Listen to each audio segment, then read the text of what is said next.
Vaše Visokopreosveštenstvo, mitropolit Kruševský Dimitrijevski gospodin Jovan, Vaše Visokoprezviterstvo, naš gostin, otec Ivan Cvetković, od Srpskata pravoslavna crkva, sestri monahinje, dragi braći i sestri. Evo sme okolo sredinata na ovaj veliki golem post, odnosno danes na utro ga proslavimo česni od krstopoklonata nedela, zato što bez krstot nema spasenija. Koji što svaka da vrvi pomene, rekao Gospod, neka go zeme svoj od krst i neka vrvi pomene. Така и ние, наоѓајќи се во ова света четириесетница, изборувајќи за незе, можеме да речеме дека и секој ден да има предавање на оваа тема, би било кратко времето за да се образложи целосно. Затоа, првото предавање беше поврзано со оваа тема и ни говореше неговото високо преосвещенство, но денес сосема друг аспект, а денеска наш govornik na ova tema povezano sa sveta. Treba da se ovako zadrži iskući. Protoprezviter Ivan Cvetković. Imeno nakratko ќе ве запознам со него, кој ни доаѓа од Српската православна црква, родан на 5. февруари 1980 година во Крагуевец. Таму го заврши неговото основно образование и во 1994 година се запишува на Белградската богословија. После завршувањето на богословијата се запишува на Белградскиот факултет, како што и по неговото завршување магистрира на истиот факултет во 2019 година. На 1. јули во 2005 година е ракоположен за ѓакон, а еден ден подоцна на 2. јули е ракоположен и за свештеник. Моментално е старешина на храмот Света Троица во Крушевец, член на мисионерското оделение на Српската православна црква и уредник е на Живи речи каналот кој што емитува доста убави и поучни слова поврзани со нашата духовна теологија, со нашата христијанска вера. А сега го предам токму него микрофонот да ни зборува за постот за Светата Четириесетница и да не надополни ако нешто недобро правиме токму во овие денови за време на пост. Отец, благословете. Vaše visoko preosveštenstvo, dragi naš oče i učitelju, Vladiko Jovane, dragi i poštovani oče i brate moji, drage sestre monahinje, braćo i sestre, najpre želim svima da se zahvalim što smo se večeras sabrali u ovom predivnom hramu. Danas svakako jutro služili smo svetu božansku liturgiju, sada ovo večernju, umiliteljnu večernju službu i evo da i mene malog i nedostojnog počujete, da vam kažem nekoliko reči na ovu jednu svakako veliku i značajnu temu u crkvi i naravno odmah na samom početku da se svima izvinim, da sigurno neću reći mnogo toga što bi trebalo da kažem, a opet da ću možda reći nešto što je suvišno, a to uzmite kao moju slabost, kao nekoga ko nije dovoljno spreman ili nije dovoljno stručan da o tome govori. Ali jednu stvar sam shvatio već bivajući 20 godina sveštenikom u crkvi, a to je da ljudi u crkvu ne dolaze da bi se samo intelektualno nahranili i stekli neka nova intelektualna znanja, već da bi u crkvi našli utehu. I samim tim probaću, koliko je to moguće, govoreći o postu i svetoj četrdesetnici, ovom periodu u kome se nalazimo, da zapravo na kraju sve to vama bude na jednu veliku duhovnu utehu. Hvala vam što ste došli po ovakvom vremenu, u ovako velikom broju i takođe izvinjam se što neću moći da govorim na prelepom makedonskom jeziku koji mnogo volim i mnogo poštem i cenim i za one koji prate žive reči znaju da u našim emisijama obavezno bude 1, 2, čak i 3 molitve na makedonskom. Pa bih možda i ovo moje kratko obraćanje skromno započeo jednom molitvom koju znam napamet, ali negde mi se tu nalazi ispred očiju, jer uvijek je dobro biti tu da ne bismo nešto pogrešili. Gospodi Bože naš, sve što zgreši u ovoj den, so zbor, so delo ili misla, prosti mi kao blagi čovjekoljubiv. Podari mi son miren i bezmetežen, isprati go tvoj angel pazitelj, koji me čuva i zasomnuva sve koje zlo, zašto ti si zaštitnik na duši ti telata naši i tebe slava ti voznasuvame, na Otecot i Sinot i Sveti od Duh, svega i sekogaš i vasite vekovi. Amin. Dakle, tema jeste zaista veoma široka i veoma duboka. I kada govorimo o postu, mi obično imamo na umu samo za to određena vremeno u krugu crkvene godine u kome članovi crkve poste. Međutim, pitanje posta je daleko sveobuhvatnije. Pitanje posta je pitanje filosofije života. To je pitanje našeg odnosa prema Bogu i prema drugom čoveku, ali i prema celokupnoj Božjoj tvorevini. Kada bi sada počeli da govorimo o postu, gde bismo morali da odemo? Morali bismo svakako da odemo na početak istorije čovečanstva i one prve zapovesti koju je Gospod dao Adamu i Evi, a to je zapovest upravo o postu. Sećate se te zapovesti, sa svakoga drveta jedite, ali sa drveta poznanja dobra i zla nemojte jesti.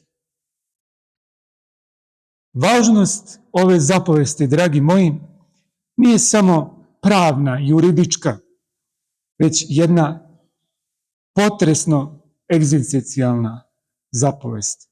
A to je, jer u koji dan okusiš sa ovog drveta, umrećeš.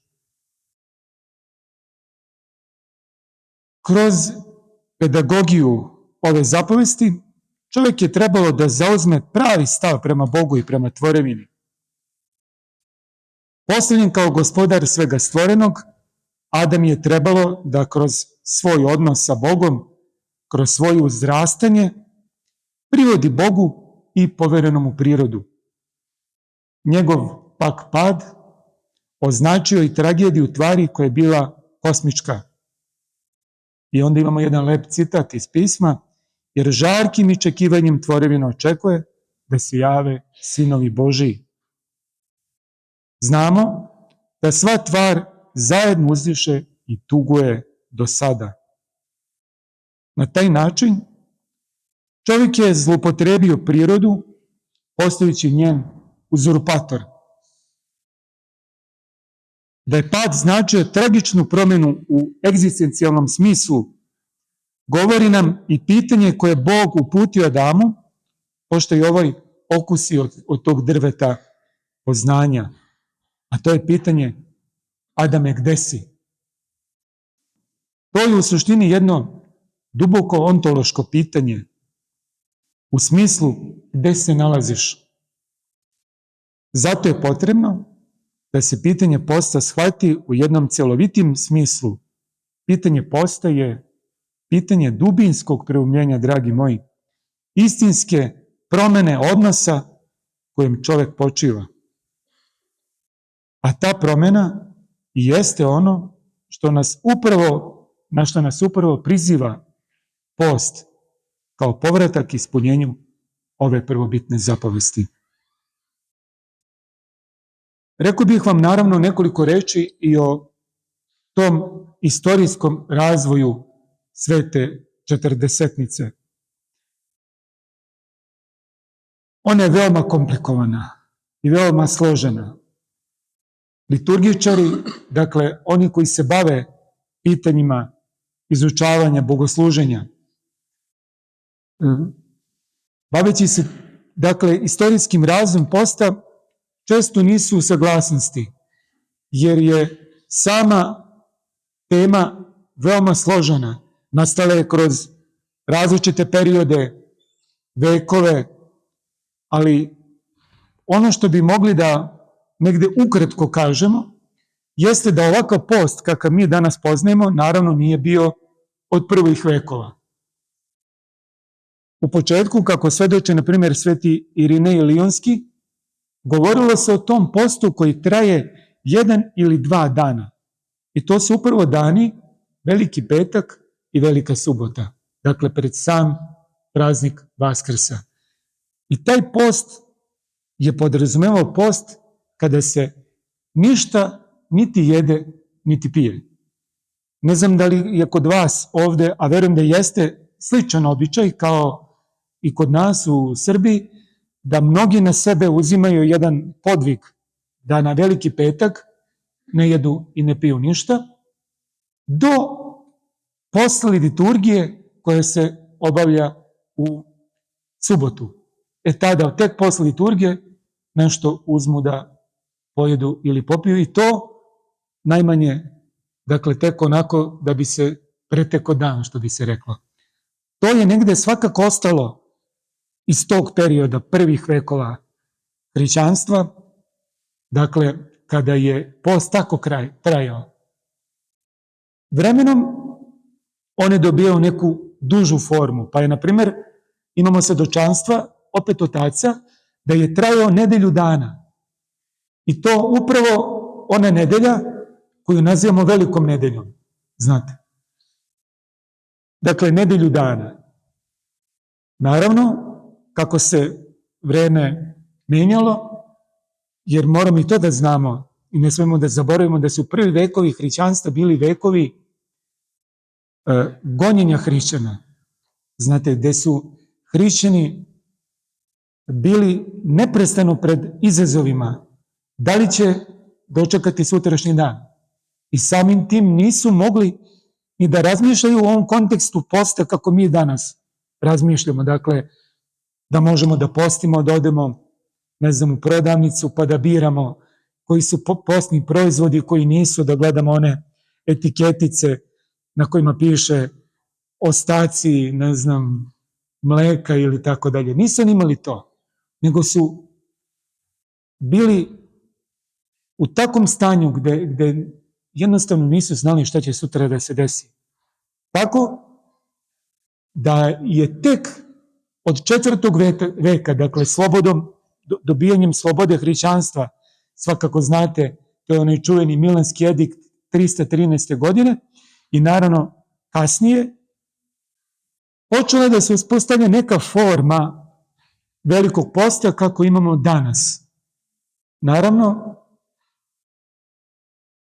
opet govorim, razvijalo se vremenom, na primjer, to ćemo vidjeti kada budemo malo govorili o nedeljama Velikog posta, da su one tek negde, čak 14. i 15. vek dobile formu koju imamo danas. Vidjet ćete, na primjer, da imamo nedelju, na primjer, koja je posvećena Svetome Grigoriju Palami. Kako možemo govoriti o nedelji Grigorije Palame, koji je živeo, tako, 14. vek, a ovo se sve dešavalo, naravno, negde mnogo ranije. Naravno da su se, dakle, forme menjale i konačna forma kako danas imamo, ovako kako mi danas imamo, je nastala tek, dakle, u tom, kako mi zovemo, srednji vek. Dakle, tek tamo od 15. veka pa nadalje. Možemo ovde još reći da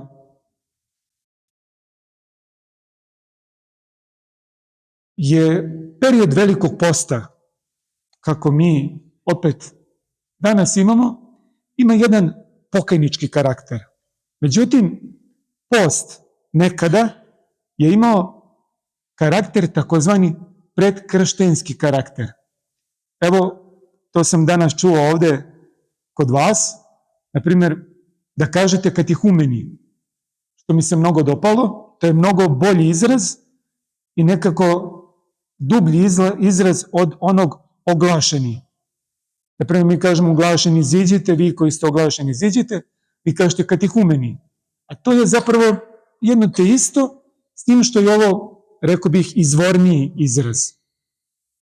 Ko su bili zapravo oglašeni ili katihumeni? To su dakle bili oni koji su se pripremali za svetu tajnu krštenja. Dakle, pripremali su se tako što su dolazili na te takozvane katiheze. Na primjer, kao što smo se mi ovde večeras sabrali, tako su oni koji nisu bili kršteni, ali koji su se pripremali, dolazili i slušali te takozvane predkrštenske pouke, te katiheze takozvane. Imamo svete oce koji su pisali te katiheze i imamo ih danas zapisano kod mnogih svetih otaca, da ih ne nabrajamo. I to je veoma važno da znamo. Dakle, period Velikog posta se koristio na prvom mestu za to. To ćemo najbolje videti u službama koje se obavljaju upravo na Vaskrs ili služba koja se obavlja na Veliku subotu. Na primjer, služba koja se obavlja na Vaskrs ima, pored svoje te vaskršnje radosti, koja je sva u tome, znate sami, koliko, kad god otpevamo Hristos Vaskrse, nećemo pogrešiti, sigurno. Ali da se umjesto, na primjer, jedne pesme, Sja ti Bože, je tako, peva pesma Je lici vo Hrista kresitesija, vo Hrista oblekostesija, je tako? Dakle, vi koji se u Hrista krstiste, u Hrista se obukoste. Zašto mi to pevamo tada? Zašto je to baš tada? Upravo zato što je tada mesni episkop obavljao ta grupna, da kažemo, krštenja. Oni koji su bili katehumeni ili oglašeni, oni su se tada krstili. Dakle, dočekivali su Vaskrs kršteni kao punopravni članovi crkvene zajednice. Danas, kada govorimo o postu, on dobije još jedan karakter, a to je taj pokajni karakter. Dakle, kada govorimo o postu i velikom časnom postu posebno, mi govorimo o tom pokajničkom karakteru. Dakle, da ovaj period koristimo da ono što kao ljudi nosimo, onog starog čoveka, odbacimo i da uzmemo na sebe jednog novog čoveka, to jest Hristom preporođenog. I to nam pokazuju sve ove, dragi moji, sve ove nedelje koje mi prolazimo. Počeo od onih takozvanih pripremnih nedelja, kojih imamo 4, neko kaže da imamo i 5, ima ona nedelja o Zakeju, dakle 4 ili 5 i ovih, dakle, još 6 ili 7 zapravo, ako uzmemo u obzir i ovu veliku, koja do duše već ne pripada svetoj četrdesetnici. Ona je sama za sebe. To ćemo vidjeti i to ćete vi čuti kada budete bili na bogosluženjima, da se upravo na večernjoj službi Velikog petka prekida ta četrdesetnica i onda nastaje ova velika nedelja. Također, da bismo dodatno potvrdili taj pokajnički karakter u toku svete četrdesetnice, mi imamo i ove duže liturgije, duže molitve, duže službe. I kao što ste vidjeli evo ovde danas, mi smo u toku bogosluženja promenili i, da kažemo, sam ambijent u kome se nalazimo. Počeo od toga što visokopreosvešteni vladika oblači druge boje mandiju, do toga da se menjaju odežde koje sveštenik nosi, dakle oblače se te tamne odežde, preslači se časni presto sa tamnim bojama i time potvrđujemo taj pokajnički karakter velikog časnog posta ili svete četrdesetnice. To pokazuje, dakle, i dodatna bogosluženja. Vi znate da u toku svete četrdesetnice, u prvim danima, a onda i kroz određene nedelje, služimo, na primjer, veliki kanon svetog Andrija Kritskog, tako? verujem da ste mnogi od vas bili na tom kanonu, koji je potpuno u tom pokajničkom raspoloženju. Pomiluj me Bože, pomiluj me, tih, neću pogrešiti, 250 pesama, dakle, ogroman broj pesama koje su pokajničkog karaktera. Dakle, u nama da kroz ta bogosluženja se izazovu, kako kažemo, ta pokajnička raspoloženja, da bismo, kada dođe Vaskrs, dočekali ga preporođenim. Na neki način i mi jesmo katihumeni, iako jesmo kršteni, mi zbog našeg upadanja u greh, neprestanog upadanja u greh, mi postajemo na neki način oglašeni iznova i iznova i opet iznova i iznova se vraćamo i sjedinjujemo kroz svetu crkvu. Upravo zato ovi periodi jesu i periodi jednog dubljeg pokajanja. U našoj, a verujem i ovde, mi imamo, naprimjer, mi sveštenici koji se retko kada ispovedamo ako nemamo svoga duhovnika, baš u periodu Velikog posta, ako ne više, makar jedanput, imamo takozvana ta grupna ispovedanja, gdje imamo svoga nekog sveštenika starije koji je od poverenja, najpre episkopa, a onda u koga mi imamo jedno posebno poverenje, jednu posebnu ljubav, i on koji to naravno ga ima prema nama, on bude naš ispovednik i mi se njemu ispovedamo naše grehe. I onda, naravno, imamo i još neka bogosluženja koja se služe u toku Svete Četrdesetnice. Sjećate se jedno bogosluženje koje je veoma bitno, koje je zapravo večernja služba s pričašćem, i to je takozvana pređe osvećena liturgija. Evo danas, kada smo služili svetu liturgiju, otac Toni je, pripremajući agnec za pričešće danas, dakle kada smo se danas pričestili, izdvojio je još jedan agnec da bi služio pređe osvećenu liturgiju. Što to znači? Dakle, da su darovi preosvećeni, dakle osvećeni na onoj, uslovno rečeno, punoj liturgiji, i da ih koristimo u toku te, opet, uslovno rečeno, večernje službe s pričešćem, koju nazivamo pređe osvećena liturgija, i sa tim darovima se pričešćemo. Zašto to radimo? Zato što po tipiku u ovih 5 dana u toku nedelja nema liturgija, ne služi se liturgija. Jer su to dani, evo vidite, tamno, kad je tamno, tuga, ili tako, post i to negde podrazumeva. Mi čak imamo jednu čudnu onako sintagmu, kada kažemo za post, radosna tuga.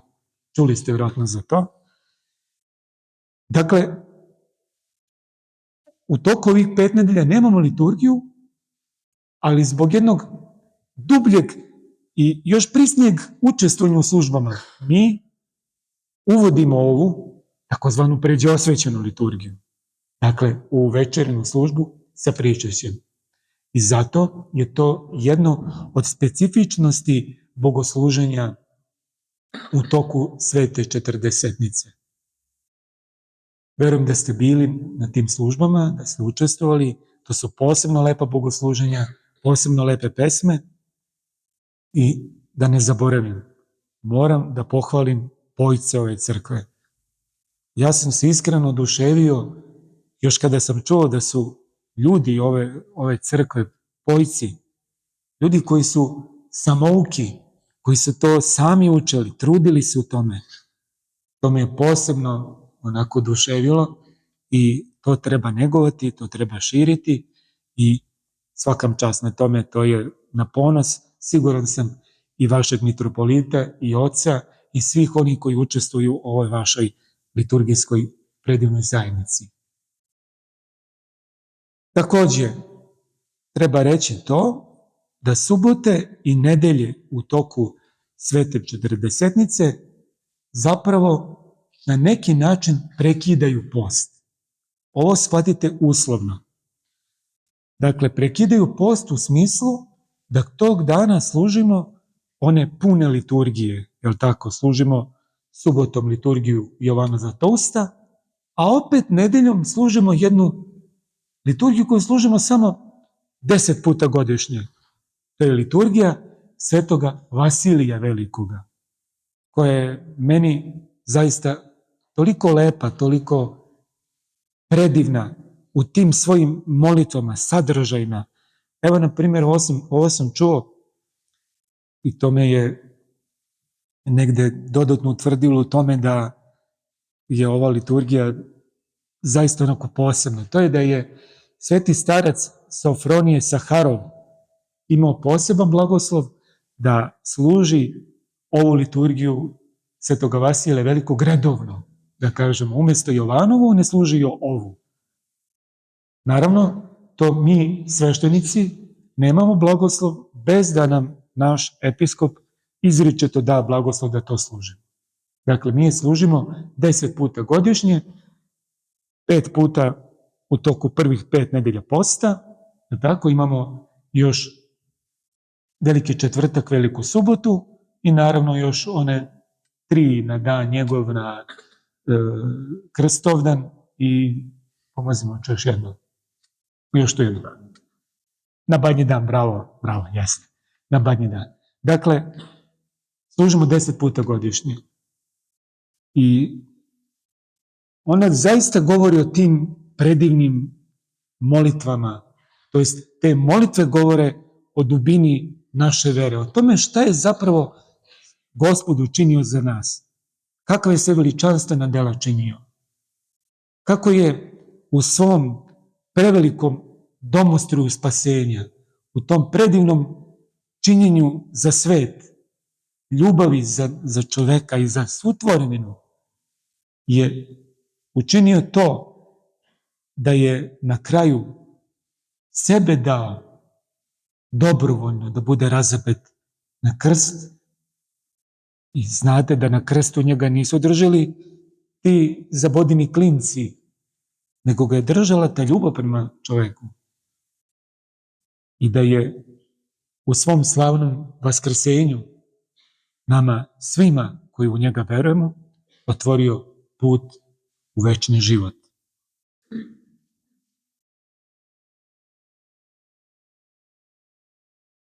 Rekoh, neću previše da vas zamaram svim tim pojedinostima koje ćete moći da nađete svakako na raznim mestima na internetu, jeli, da malo dublje uđete u čitavu tu problematiku nastanka, zašto te različite prakse, odnosi istočne i zapadne crkve i tako dalje. Te granice takozvane vizantijske sinteze i tako dalje. Mogu da pobrojim opet informativno koje su to sve nedelje. Rekao smo imamo 5 tih pripremnih ili 4 ili 5 pripremnih nedelja, dakle nedelja Zakejeva, nedelja o Mitaru i Fariseju, nedelja bludnog sina, koja je opet u staro dobu, prve vekove, bila druga nedelja Velikog posta. A evo onda kasnije ona ulazi u te pripremne nedelje. Onda imamo nedelju takozvanu mesopusnu i onda na kraju onu nedelju siropusnu. Evo sada došli smo do danas 3. nedelja krstopoklona i već mi polako ulazimo u tu takozvanu sredopusnu nedelju ili nedelju svetoga Jovana Lesvičnika. Njoj prethode, kao što to znate, nedelja čista ili nedelja pravoslavlja, nedelja svetoga Grigorija Palame ili pačista, drugim rečima ona koja dolazi posle čiste. Rekao smo ove 2 krstopoklona, nedelja svetog Jovana Lesvičnika. Onda imamo nedelju Svete Marije Egipćanke, koja se još naziva u srpskom jeziku gluvna nedelja. Verovatno i kod vas vi kažete isto gluvna, to jest šta bi to značilo? Nedelja kada sve se utiša, I, dragi moji, u ovom trenutku kažem svima nama, mi smo ovu nedelju ušli dosta ranije. Evo vidite sami, mi smo u gluvnu nedelju ušli već nedelju dana pre. Naravno, znate o čemu govorim, o ovoj strašnoj tragediji koja je zadesila nikako samo makedonski narod, nego sve narode, posebno nas koji smatramo makedonskim narodom jednim te istim, ne u smislu nacionalnom, to nas nije briga, to je poslednje nešto, nego jednokrvnim i jednovernim narodom. I videli ste kako se sve učutalo, sve utišalo, evo nema ni muzike, nema veselja. Inače, to je zaista karakteristično za ovu gluvnu nedelju, da tada zaista nema muzike, nema nikakvih tih prevelikih veselja, nema te neke radosti, tako dalje. Onda dolazi ona takozvana cvetna nedelja, ali ona, rekoh, već izlazi iz tog okvira svete četrdesetnice, dakle već onaj praznik Vaskrsenja Lazarevog i cveti već ulaze u ono što možemo nazvati velikom nedeljom.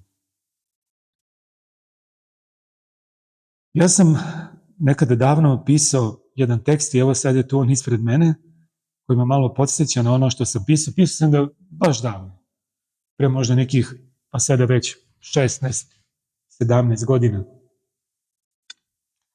I tu sam, dakle, naveo neki od značaja velike svete četrdesetnice. Mena misao koja mi je posebno draga, to je misao arhimandrita Jovana Šahovskog, koji je rekao da je post bolja čovekova pesma u svetu, pesma koja prelazi u vaskršnje pojene. Pred Bogom i pred sobom treba da skinemo haljinu koja nas je ulepšavala i naše mane sakrivala. Haljinu namirisanu, po znacima navoda, našim gresima, samougađanjem i samoobmanom. Pa onda da pogledamo na gnoj i na smrad svoje možda smrtno bolesne duše. Tome nas, dragi moji, uči veliki post. I to on i postiže, jer je on istinska i najsavršenija čovekova higijena. On nije kazna, već, rekao bih, dar Božji nama. Dar koji nam je neophodan. Post je darovanje onog što je od suštinskog značaja, a što u najvećoj meri biva zapostavljeno u našem životu, zato što živimo životom zbrčkanim, rasparčanim. Životom koji nas skriva, koji od nas skriva večni, slavni i božanski smisao života. Životom koji oduzima od nas ono čemu treba da težimo i što ispravlja naš život i ispunjava ga radošću. I dragi moji, suštinski značaj velikog posta jeste blagodarenje, prihvatanje predivnog života darovano vam od Boga, koji je, kako kaže sveti apostol Pavle, stvoren ni iz čega, stvoren isključivo ljubavlju Božijom, jer zaista nema drugog razloga za naše postojanje. Ovaj život živimo zato što nas Bog voli. Nema nikakvog drugog razloga.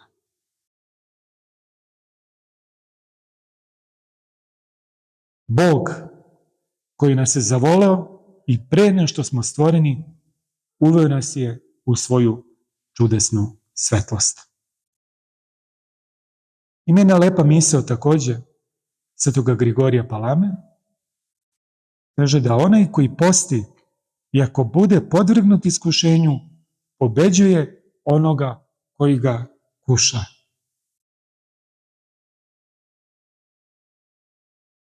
Skoro sam imao jednu emisiju sa jednim mojim dragim prijateljem, ocem Ljubom Rankovićem.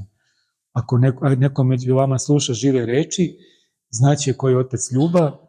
On je čovek koji je, pazite ovo, izdao 22 miliona knjiga i audio izdanja. Ne dakle 22.000 ili 202.000, nego 22 miliona. Nema kuće koja nema bar jedno izdanje tog čuvenog Glasa crkve. I često otac Ljuba i ja razgovaramo razmišljajući o velikom postu, o situacijama u kojoj živimo i kako možemo da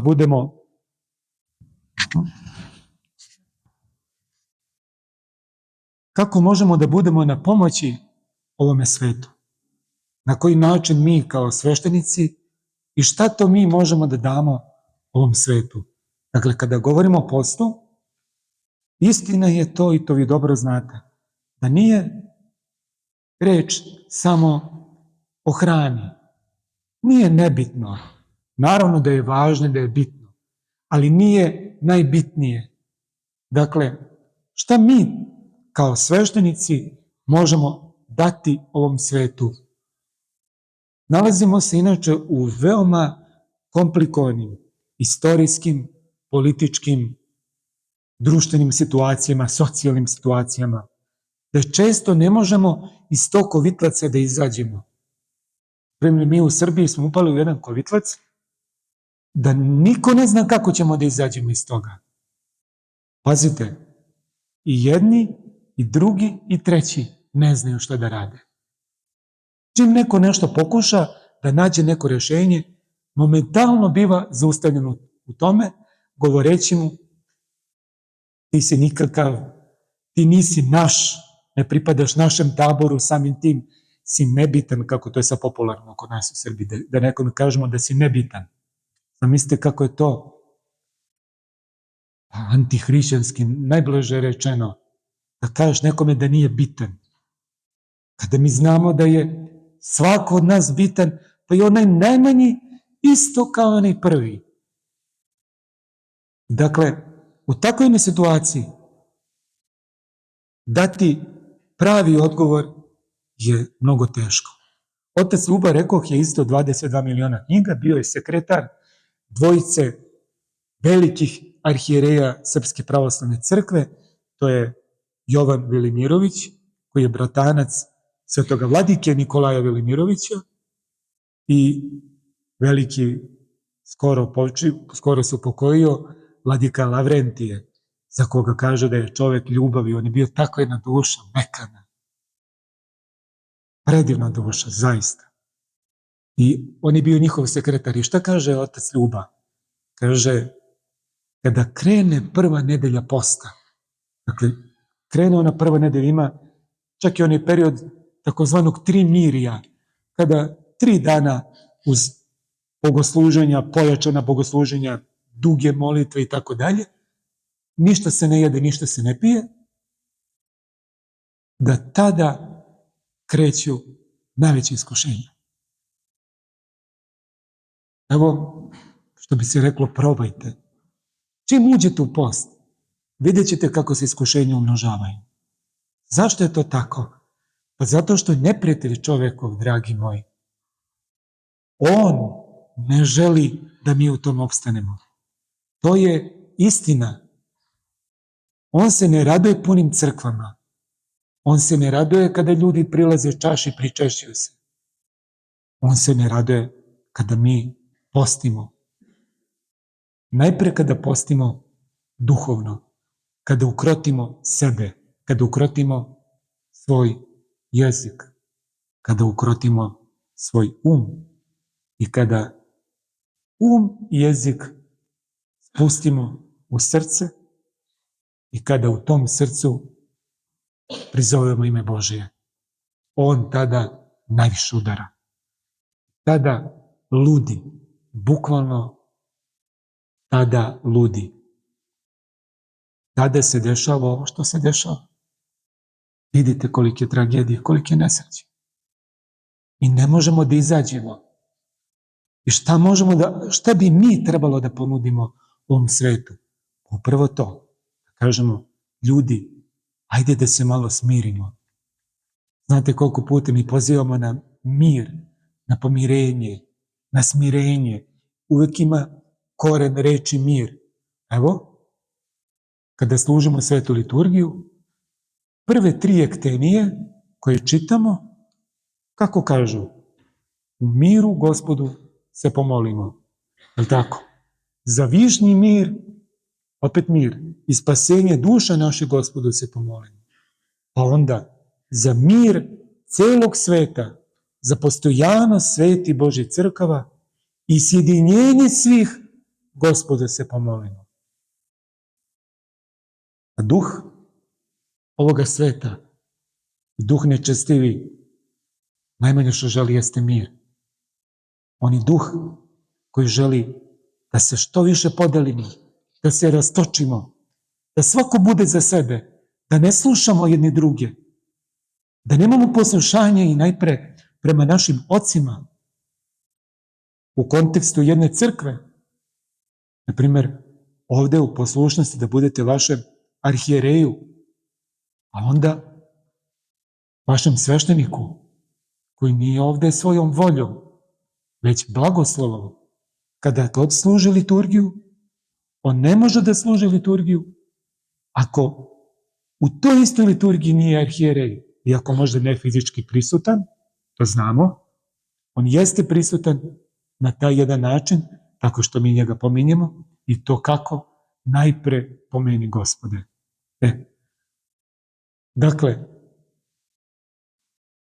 jedino, dragi moji, kroz post koji nam se daje kao jedna disciplina, ne cilj, jer post sam po sebi nikako ne može da bude cilj. Cilj je uvek nama mnogo viši. Cilj je Vaskrs. Ne samo kao dan koji će doći u toku jedne godine, nego dan koji će doći u večnosti. To je onaj nezalazni 8. dan. To je cilj našeg života, to je cilj posta. I znate kako? Mi vidimo koliko nam post fali. Ne daj Bože da budemo dodatno iskušani, pa da još više shvatimo koliko nam fali post. A šta je zapravo to? Da kažemo, jeste nam je hrana bitna i važna. Prvi kontakt čovekovi je kroz hranu. Prvo šta radimo kad se rodimo, i ako toga nismo svesni, jeste da nas majka podoji. Prvi je kontakt sa hranom. Ali od te hrane, pa čak i one najkvalitetnije i najlepše i najzdravije, da se samo tako zdravo hranite. I šta će se desiti sa nama? Umrećemo. Nema toga ko neće umreti. Šta god da jedemo, šta god da pijemo. Nego je cilj u jednoj mnogo boljoj hrani. Onome što nam Bog daje, a to je da nam se daje sam On. Da je On taj nebeski hleb koji se lomi, a ne razdrobljava u smislu ne možemo ga pregristi. Uvijek je u celosti, pa makar bio na onoj maloj žlici, lžici, kašičici, makar ona jedna mala trunčica, tu je ceo Gospod Isus Hristos, koji nam se daje, dragi moji, za život večni. I zato mi postimo, zato se mi pripremamo, zato je post, zato mi kažemo da ne možemo se čak ni pričestiti ako ne postimo. Evo, to znate i vi sami. Mi se svake nedelje pričešćujemo. Hrišćani se pričešćuje svake nedelje, svakog praznika, kad je god praznik mi se pričešćujemo. Ali i tome mora da prethodi post, je li tako? Bilo da je ovaj post koji postimo od blagosloven od crkve, ova 4 velika posta, sreda, petak, tako dalje, ali postimo i tim postom kada ne jedemo i ne pijemo ništa, je li tako? Mora da svakome pričašću prethodi takozvani evharistijski post koji počinje, kao što znate, od večeri ili neko kaže od 12 sati, a opet bolje negde od neke večeri, pa sve dok se ne pričestimo. Da prvo što primamo, naštinu što se kaže, primimo samoga Hrista. To vi znate, dakle, ne možemo jesti, piti ili ne znam, oni koji piju kafe, ne daj Bože, puše cigarete i tako dalje, pa da dođu da se pričeste, ne može, već naštinu. Naravno, iz ovoga su isključeni u smislu, ako je to terapija, ako to mora, to su oni koji imaju terapije, ali to isto uz blagoslov sveštenika. Dakle, iskušenja koje su nam tu, možemo jedino pobediti ako postimo u tom najdubljem smislu reči, u ovom suštinskom smislu reči. Rekoh, ne daj Bože da budemo dublje iskušavani. Znate kako su iskušavani mučenici? Znate, kada im se nudilo sve, na primjer nekim ratnicima, nudi im se vraćanje u čin, davanje svih počasti, samo da se odreknu Hrista. Ili im se nudi najbolja jela, evo odmah možete da jedete, nećete više trpeti gladni, samo se odreknite Hrista. Tada se pokaže ono što nazivamo pravim postom, kada kažeš ništa mi nije važnije od Gospoda. I zato postimo. Zato se mi sada učimo. Ovo je dakle jedna pedagogija, jedno učenje da bismo na pravi način što dublje mogli da shvatimo tajnu crkve i postali istinska čeda Gospoda našega. I za sam kraj, opet rekoh, ne želeći da vas previše opterećujem, sastavio sam jednu, rečima Svetog pisma, jedan kratak osvrt na Svetu Četrdesetnicu.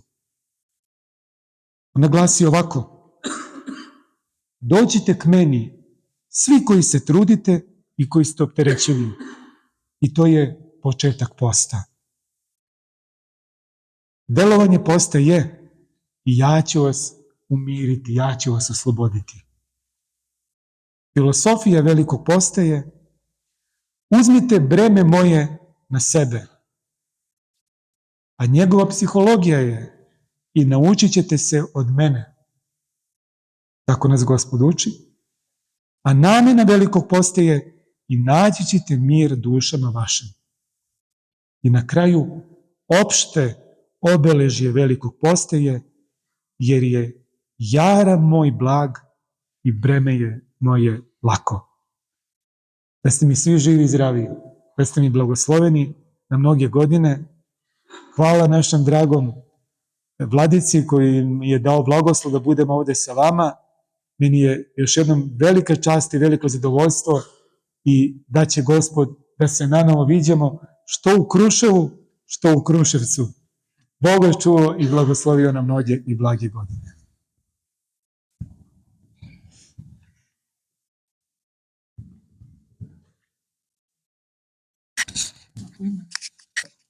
Ako ima neko odnošenje da postavi na odecu slobodno.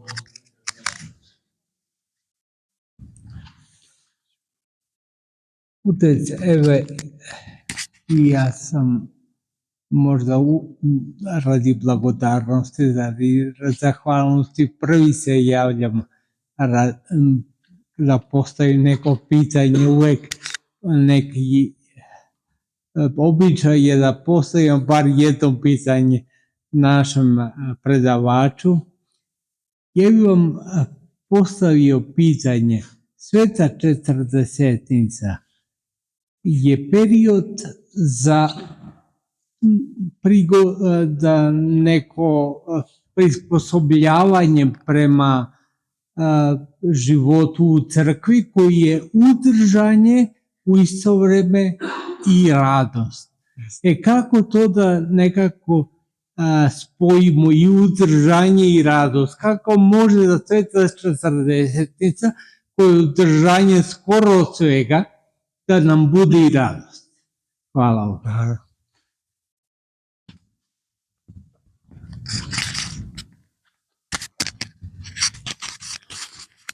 Jeste, uzdržanje i radost. I zato mi nazivamo ovaj period upravo ono što rekao smo radosnom tugom. I doista to veoma čudno zvuči. Kako to radosna tuga? Kako mogu isto vreme da budem i tužan i radostan? Upravo sam radostan zato što imam cilj. Zato što sam postavio cilj ovoga perioda. Cilj mi je, rekao smo, Vaskrs. Ne samo kao dan, iako jeste i to, već kao konačni cilj našeg postojanja, našeg života. Vaskrs, to jest večni život i večna radost u Gospodu. Ovaj svet u kome živimo je dolina bola i dolina plača. Mali su trenuci istinske radosti u našem životu. Možemo da ih pobrojimo, da kažemo na prste jedne ruke, kada smo se onako radovali, istinski radovali. Uglavnom su to neke male radosti, a mnogo je više bola, mnogo je više tuge, nesreće. Tako, vidimo i sami.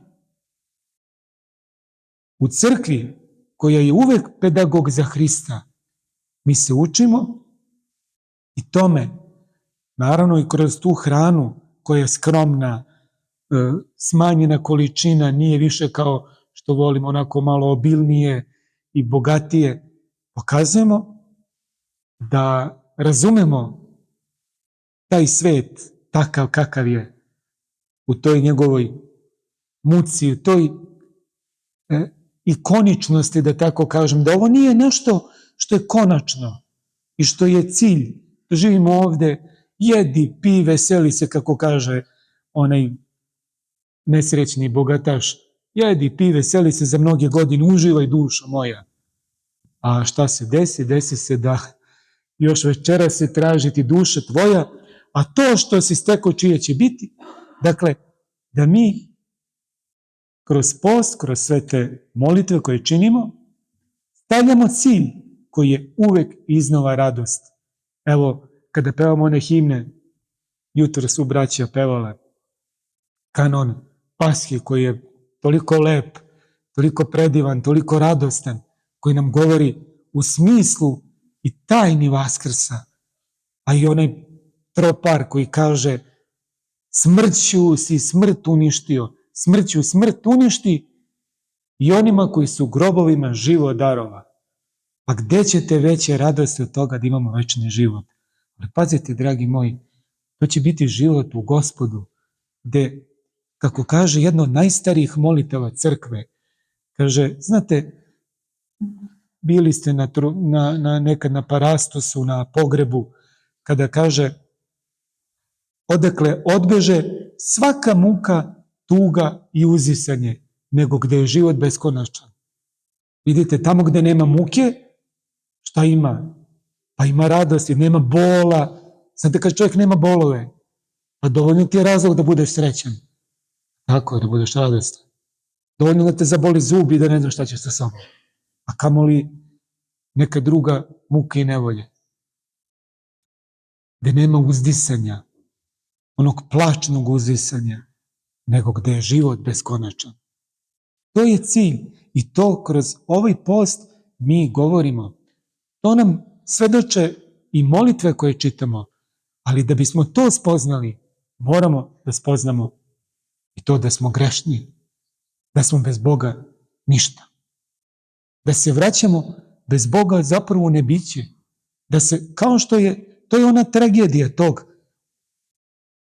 prekršaja te prve Božje zapovesti. To je ta tragedija, kako kažu sveti oci, kada su uzeli to, prekršili Božju zapovest, uzviše te plod od poznanja drveta, umjesto da krenu ka Gospodu. Oni su se okrenuli, dakle napravili zaokret 180 stepeni i gde su se vratili? Vratili su se ka nebiću. To je to. Vratili su se u ništa. I šta je onda Gospod mogao da uradi? Imao je tri mogućnosti, da tako da kažemo ima. Jedna mogućnost je da kaže, evo propade ništa, znači nije ni uspeo ovaj projekat, da tako kažem. Ode čovek i to je to. Gotovo, neka žive ove životinje, beslovesne.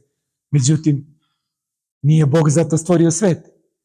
Ne stvorio svet da bi čovek slobodno, slovesno prihvatio Boga.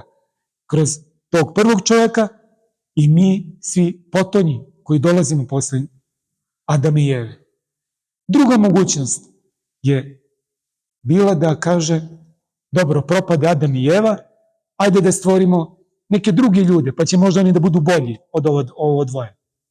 Međutim, tu se odmah postavlja pitanje Božje ljubavi. A šta ćemo sa ovo dvoje? Je li tako? To od ikonu Vaskrsenja. Znate kako ikona Vaskrsenja? Najbolja ona ikona.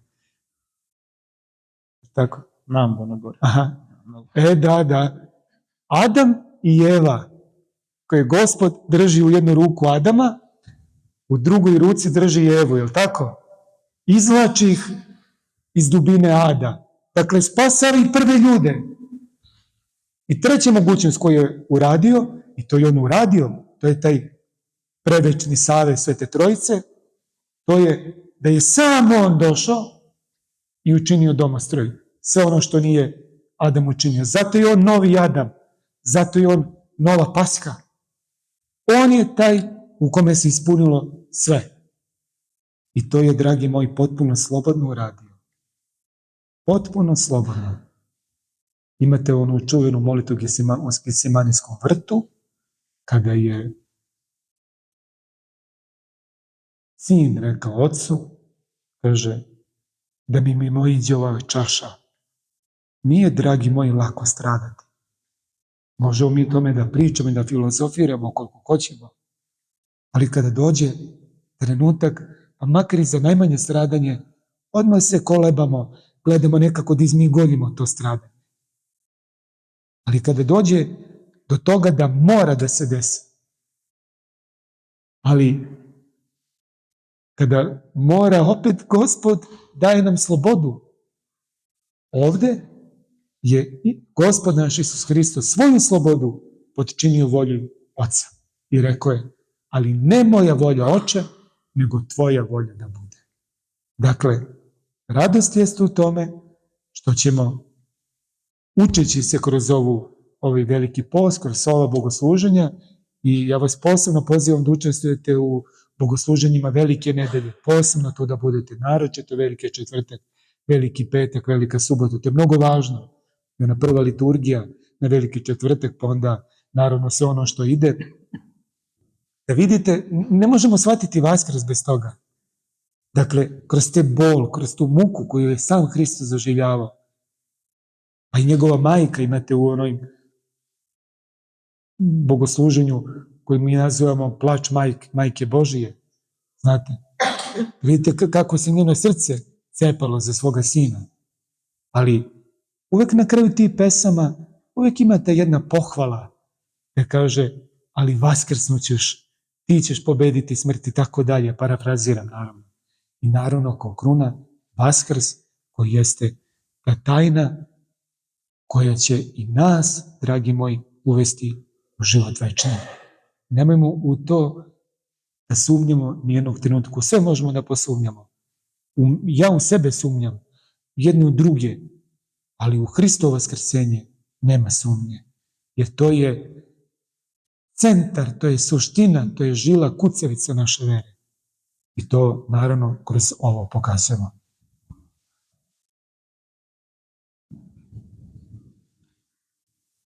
Благодарим, Отец, за вашето присуство во нашиот град.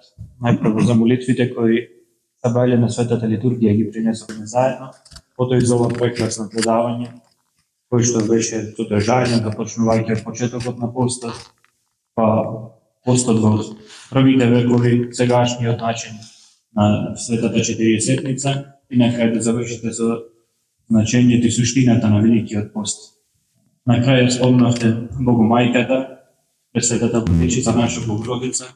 Ние токму преку него најавуваме и следното предавање за идната недела, кое што ќе ни биде изложено од иподјакон Јухјо Петрески, a tema na jedното предавање ќе биде Пресветата Владичица наша Богородица во православниот свет. Затоа ве покануваме, како и секоја недела во Великиот пост, така и наредната, да присуствувате на тоа предавање, да се поучиме и да ја засврстиме нашата вера православна. Здрави и живи, сите што дојдовте и покрај ова невреме кое што денес не знајде, а тоа секако на Бога ќе му биде драго да не гледа во голкав број во нашите прекрасни храмови. Нека е честит Бога благослови.